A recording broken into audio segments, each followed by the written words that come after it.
So in our past discussion, we talked about how we can determine the centroidal axis if we have unsymmetrical sections, like a T-section. For a symmetrical section, we can just use our intuition and just the laws of geometry.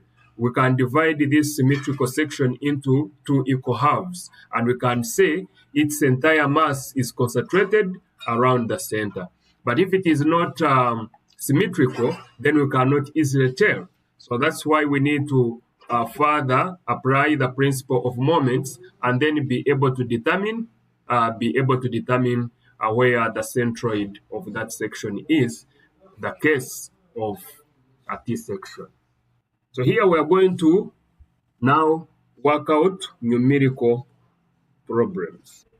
So if this is an I section and it is of 260 millimeters, that is the height from the bottom flange to the top flange.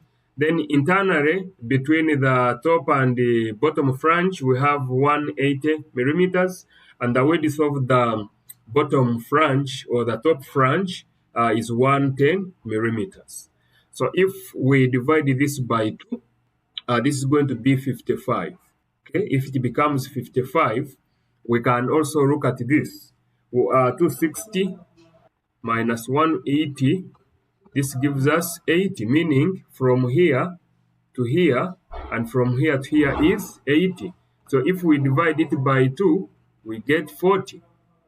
So that will be that distance. So 40 millimeters, meaning the web is also 40 millimeters. This is 40 millimeters. This is also 40 millimeters. So now if this is 40 and this is 110, this leaves us with 35 here and 35 here.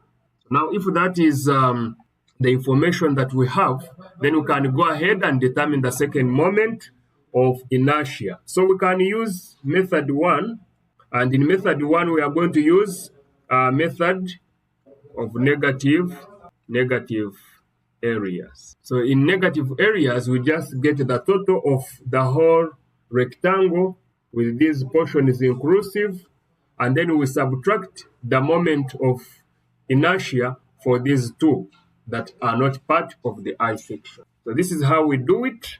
We are going to say that this is I about the centroid. So we're talking about I about, this is about the centroidal axis. So this is going to be BD cubed divided by 12 minus BD cubed divided by 6. Because we said the total is BD cubed divided by 12. Then we subtract these small ones, 2 into BD cubed divided by 12. This becomes BD cubed out of 12 minus BD cubed out of 6. So that's what it means. And therefore, we are able to apply these values. This is 110 times 260 divided by 12. This is power 3 minus this B here is 35. Then D is 180. So we have 35 times 180 cubed divided by 6. So from my calculator, this is, so IG becomes 127.1 times 10 power 6, and this is in millimeters to power 4. Let's talk about IG for method 2. We talk about principle of parallel axes. Parallel axes say that if we have this kind of symmetrical I section, then we can tell that the centroid is at the center of this section, and this is going to be 130 from the bottom. So 130 from the bottom and 130 from the top. So that is it. Meaning that IG will therefore equal to, we are going to take IG for this web in the middle, then for the top flange and for the bottom flange. Therefore, this is going to be like this. This is going to be I1 plus I2 plus I3, whereby I1, that is for the top flange, is going to be BD cubed out of 12 plus A H bar squared. Its B is what? Is 110 and D is 40. So this becomes 110 times 40 cubed divided by 12. We are adding there A, which is 110 by 40, then times h bar squared, and h bar squared is now the distance from the centroid of this top flange to the centroidal axis of the whole section. This is going to be this is 180, so this becomes 90 plus 20 from this side. So 20 is half of this top flange. So that will be times 110 squared. So we know that I1 is actually equal to I2. So this is going to be 110 times 40 cubed divided by 12. So this gives me 53.83 times 10 power 6 millimeters to power 4. So meaning for the two I's, so this is going to be times 2. This becomes 107.653 times 10 power 6 millimeters to power 4. So let's talk about I.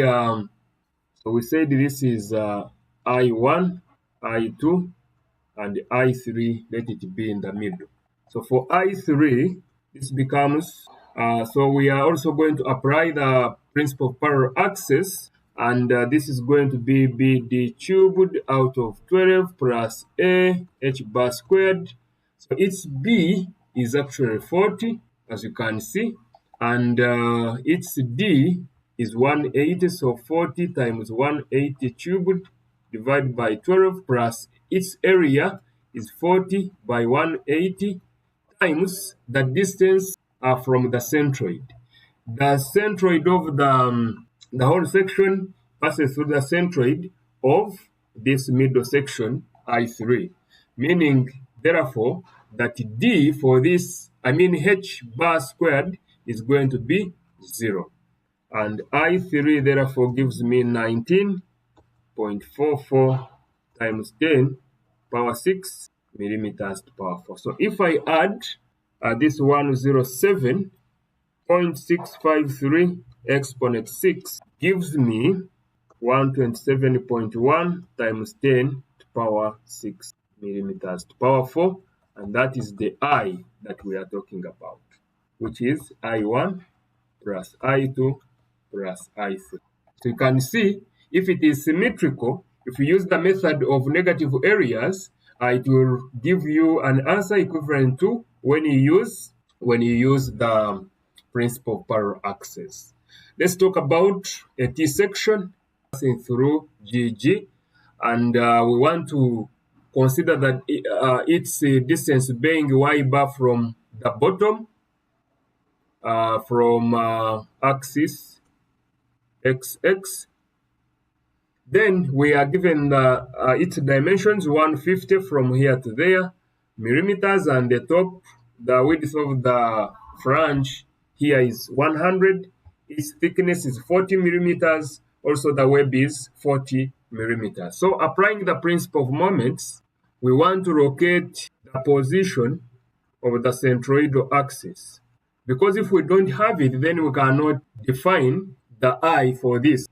So the principle of moments applicable to areas says that if we have y bar being the distance from the centroid of the whole section about an axis where we are taking moments for the entire section, then we have y bar times the sum of area, okay, sum of area of this section will equal to the sum of moments of the different individual areas making up this section, summing up their moments about the x-axis. So this will be AI, YI. So y bar will equal to AI yi divided by sum of areas. This is going to equal to the sum of moments here. This is going to be area for this is 100 times 40. Then we are multiplying it by the perpendicular distance from its midpoint or from its centroid to the axis where we are taking moments. And this is going to be 20 because half of this is 20. So from here to here, we add 20, we get 20. So we add there this 150 and it becomes 170. Then we add the area for this is 40 times the 150, okay? Now times the moment from its centroid to the axis. So this will be 150 divided by 2, that will be 75, and that is the perpendicular distance from the midpoint of this web to the x-axis. So this is going to be 75, then divided by the total areas, which will be 100 times 40 plus 40 times 150. So y bar becomes 113 millimeters. So once we determine that distance, then we can proceed and calculate I will be determined by using, so that is going to be Ixx, and that will be Ig plus A h bar squared, as we had earlier on seen. So Ig is going to be the second moment of area about the centroidal axis of the individual areas of this section. That is for the web and for the flange. So therefore, we are going to say that this is going to be I1 plus I2. So I1, this is going to be for the flange. So this is going to equate to BD cubed out of 12 plus AD squared. This is going to be AD with a bar, because this is not the same as that. That's what we have to know. So for that matter, I1 will be B is 100 and D for this flange is 40. So 100 times 40 cubed divided by 12. We are adding area, which is 100 times 40. Then we are multiplying it by the perpendicular distance. So that means to get the distance from here to here, it is a matter of getting 170 minus 113. So times 170 minus 113 squared. And I1 is going to be, so this is equal to 13.53 times 10 power 6 millimeters to power 4. Let's look at I2. I2 now is going to be, its B is 40, then D is 150. So we shall have 40 times 150 cubed divided by 12. We are adding its area is 40 times 150. Then we are multiplying by the distance from the centroid of this web, okay, to the centroidal axis.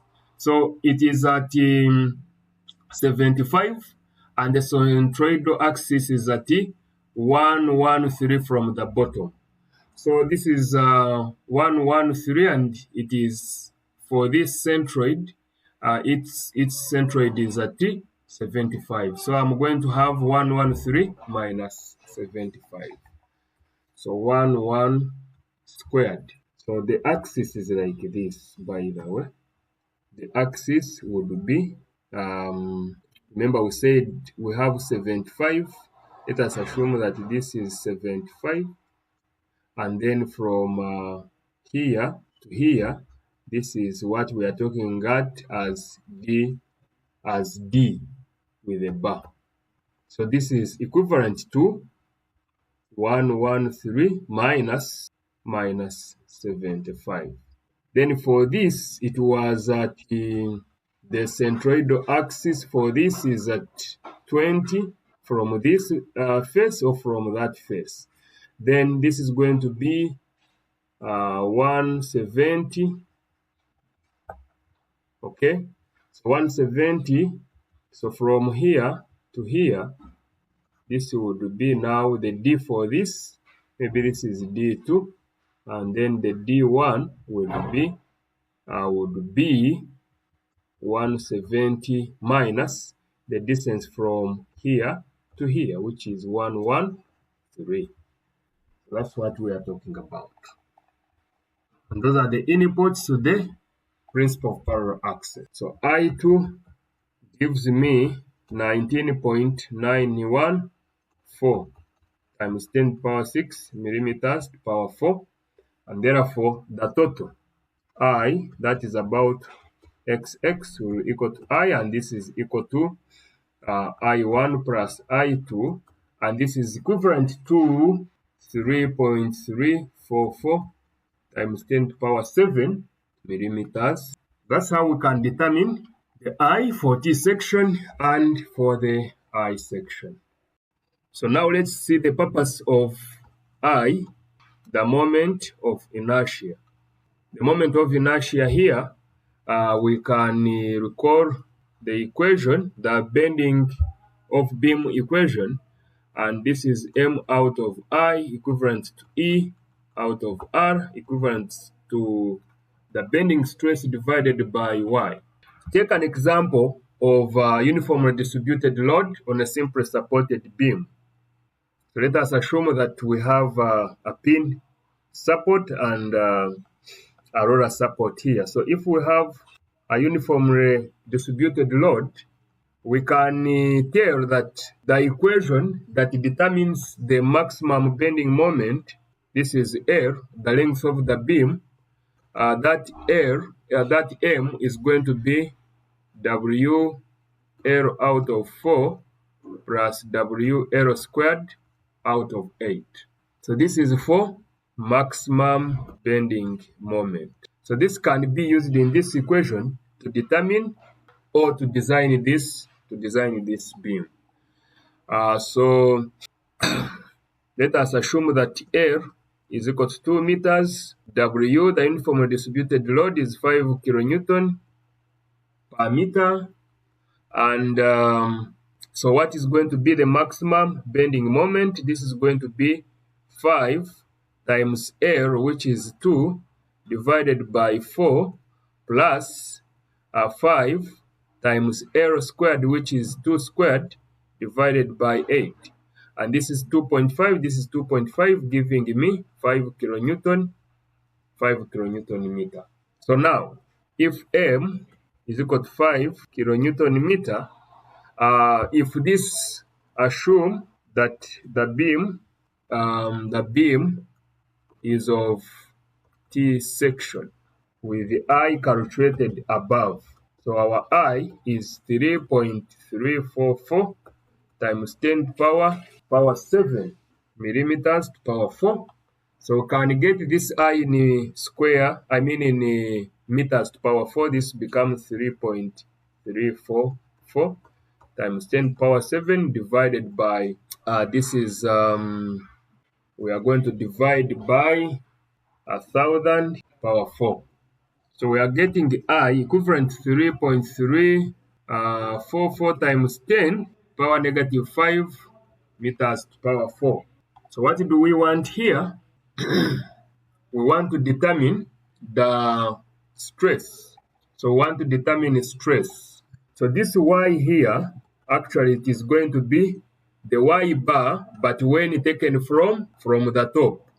So taken from the top flange. So that means if the total, remember total of the whole thing here is 170 from here to there. So if it is 170, then to the neutral axis, which represents, which coincides with the centroidal axis, it is going to be, 170 minus 113. This is 170, and so Y bar is at 113 from the x-axis. So meaning, to get this Y that we use in this calculation, this is going to be 170 minus 113, and this gives us 57 millimeters. And out of 1,000, this gives us 57 out of 1,000 meters. This is 0.057 meters. So meaning we can use this equation to determine the stress. So maximum bending stress will be m out of I times y. So this becomes what? M here, we already know it. This is 5 times 10 power 3, to convert it to newtons meter, divided by 3.344 times 10 power negative 5. Then we are multiplying it by what? By y, which is 0.057. So the bending stress here will be, this becomes 8.522 times 10 power 6 Newton per square meter, or 8.522. This is supposed to be mega Newton per square meter. So that means this is the stress, or the maximum stress, that this beam can withstand, and therefore we can use it to design our beam. If we were to use the symmetrical beam, which is now our eye here, to use the symmetrical eye section here, y would be now half of this, which would be 260 divided by 2, and that would be 130. So you can proceed and calculate that stress. So you can do for the I section and put the answer. I'm talking about bending stress, the maximum bending stress for the I section above. Remember, the I section had its I as this. So use this figure, convert it to meters, and then use it in this equation to determine the bending stress.